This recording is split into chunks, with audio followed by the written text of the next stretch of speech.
that we're about 90% Hispanic, but we do everything in English. Okay, so I want to make sure I get that right. 90% Hispanic people come to your church, but you do everything in English. How cool is that? It's very cool. That is wonderful. It's a blessing. Yes.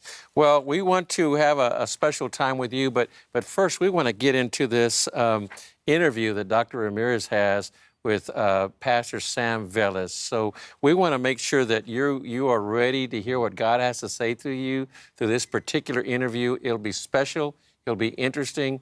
We want to pray for you as you watch it. So take a moment and get yourself ready to watch a really special interview. Why don't you join us and watch the interview?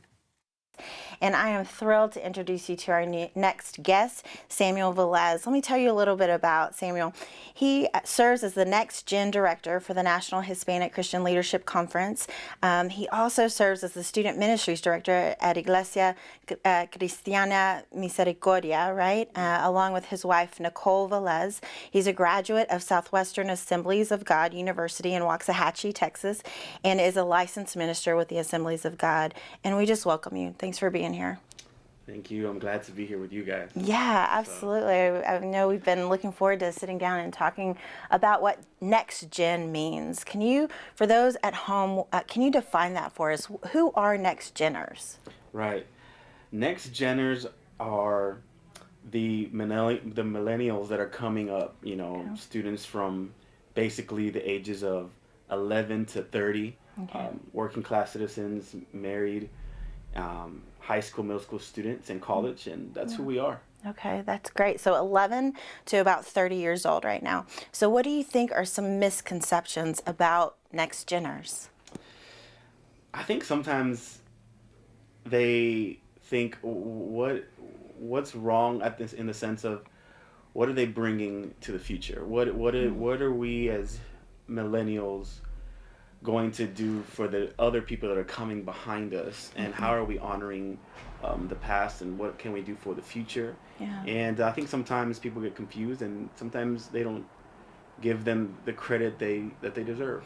That's interesting. Yeah. So when you think about the contributions that Gen Xers are able to give in a different kind of way, what do you feel like this generation brings that maybe other generations didn't bring, or maybe just that's not their strong suit? So what makes this generation, what are they going to do differently than other generations in the past? Yeah, I think for these next geners, one of the biggest things is innovation. Yeah. They are creative. They are constantly using the media and social media to, whether it's to tell a story, to prove a point, to give an opinion. Yeah. And they're always creating what's next. I think a lot of times if you look at Forbes under 30, I mean, these guys are doing some incredible things that people would have never imagined would have happened. That's exciting. So innovation, as we think about presenting the gospel to the world, there may be some new ideas that have never been done before, or that we haven't seen for a very long time, that the Lord brings forth through this generation. That's really exciting. So as you think about some of the gaps where maybe older generations, Gen X, baby boomers, the great generation, when those folks, when they are relating with Gen Xers, where are some of the misses? Where do you feel like sometimes that relationship struggles? I see you smile. there's some. Man, I think I think they struggle with accepting new things. For the longest time, parents believed in one certain thing, and sometimes they don't realize that a little change wouldn't hurt anybody, and just trying to see the future through their eyes, and trying to see that, what worked at one point might not work in the future. Yeah. But they do collaborate at some point. They do build bridges, and it's not really, we're missing it. It's how can we build that bridge towards the future for our next gen? That is such a great way to express that. So as we think about building those bridges, what needs to happen on both sides so that we can partner together to do kingdom work? I think the biggest thing is just building a conversation, hearing each other out.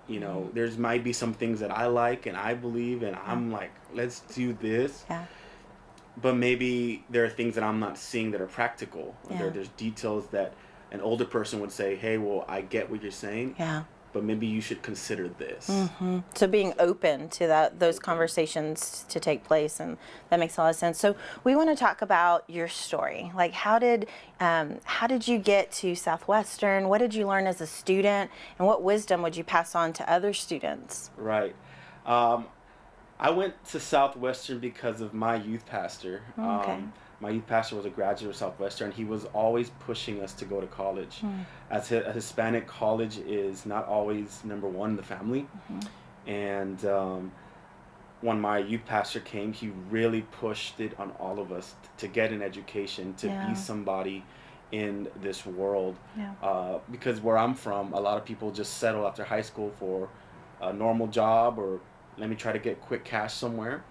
And so he really pushed that. He would take us to campus visits and things like that. I was young, and at the time I didn't want to do anything with ministry. I actually didn't want to go to church. It wasn't until I went to a youth camp that I gave my life to God. That's good. And I realized the potential in my life, and my youth pastor just kind of took it out of me and brought me out of that.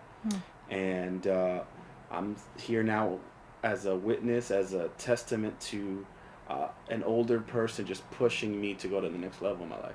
Wow, that's exciting.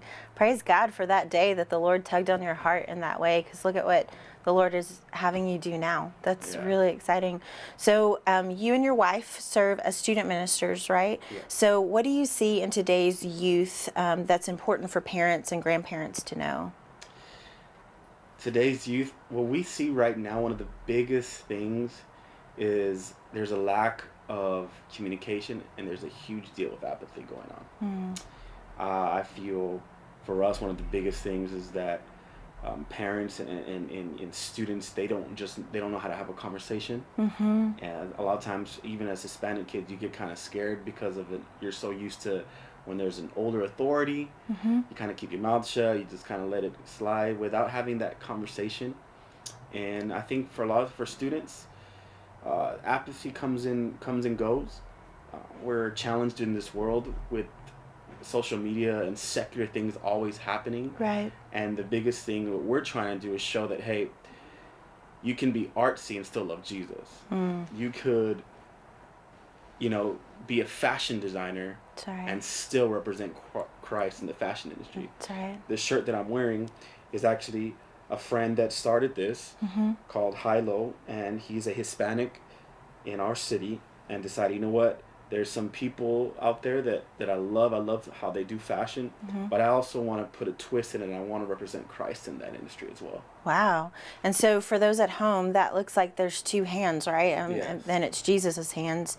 And it's probably a conversation starter, right? Like Yeah. people ask you about your shirt. Exactly. Yeah, I think that's powerful, because we do see a lot of innovation, we see creativity, and there is this misconception that you can't use that for Christ, or if the industry itself is not focused on Christ, that maybe you're not called to it. But indeed, you are called to be light and salt, and to engage in that way, and to look at things slightly different so that Jesus is lifted up. That's really, and then you referenced kind of having that as a culture, and from the area that of the country that you come from, that there were some lower expectations, but it took a youth minister to raise those expectations.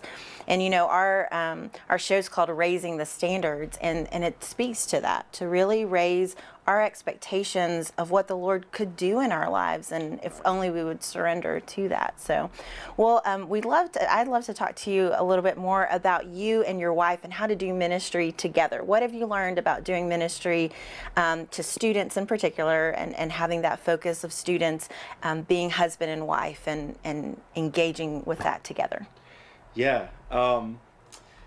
Me and my wife were total opposites. Oh, yeah? So, we complement each other really well. Yeah.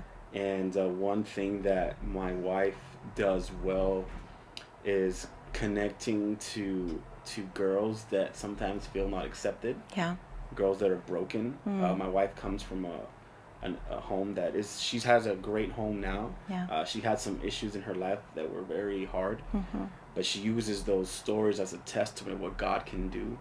And me and her, we're all about relationships and making people feel comfortable Yeah. coming to church, but more than that, making them feel normal. Yeah. Making them feel that, hey, I can have a crazy week, or I can come from a messed up family, but you know what? It's okay because God's going to take care of it. Yeah. So, Well, and you talked about apathy too, and I just think sometimes through those relationships, you give people an opportunity to talk about what they do care about, because sometimes it's just they're in a state of feeling numb. And so they really do need that conversation or a way of expression. And sometimes education allows you to do that, in a different kind of way. And I'm sure you've experienced that with Southwestern as well. And yeah. so, well, for those parents who feel a little disconnected today and they're watching, if you would just speak a word into them, like what advice and encouragement would you tell them today? Parents, if you're out there and you're watching this, I would highly recommend, you just have a moment with your kid, whether it's going out to the park, having dinner, one-on-one time, and just hear their dreams, hear them out, hear what they're feeling, without just passing on judgment or just kind of just shutting it down. Just listen. And I believe that when you start doing that, the doors will open, and you'll be able to see something beautiful come out of this relationship that you have. Praise God. Well, we thank the Lord for you, Sam and Nicole, and we're grateful of what the Lord is doing in your life. I just bless the day that you were at that youth camp and that the Lord tugged on your heart. I believe that there are moms and dads and grandparents watching this that are praying for that day for their student, and so we know that the Lord is faithful from generation to generation. That was a really neat interview, and so we want to thank you, Dr. Ramirez. I want to thank you, Sam Velez, for sharing us